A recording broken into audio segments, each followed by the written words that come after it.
Hi everyone! Gusto talaga ni Lolo ang mukha ko ipakita ha. Ladlaran na! Good morning! Nakapokus talaga! Grabe naman to! Ang lapit-lapit! Hi everyone! Ito talaga si Lolo Mets ha. Niinis talaga ako. Kabubukas ko lang ng camera ko mga ka-friendship. Ganito na ang lapit-lapit. I-adjust nga natin. Ayan. Diba? Pero maganda na rin yun, ano. Pakita ko daw. Sige nga. Pero ang laki naman yan, Lo.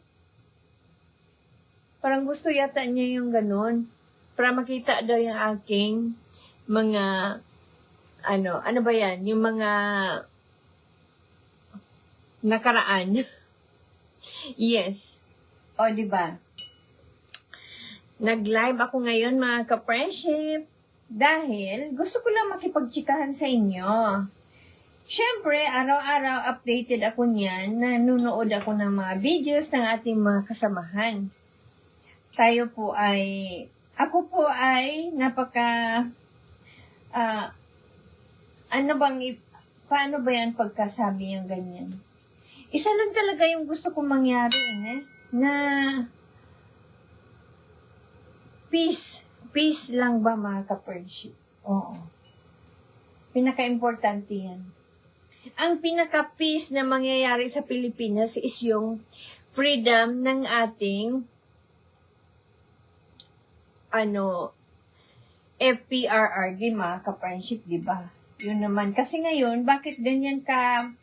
Yan ang dahil buhay na yan buhay ng ating mahal na FPRRD. Siyempre naman, my God. Yan ang pinakauna. First and foremost na. Kasi, ang buhay ay isa lang. At saka, hindi yan, mga ka-friendship, dahil ang daming nagawa ni tatay, dyan sa Pilipinas. Oo.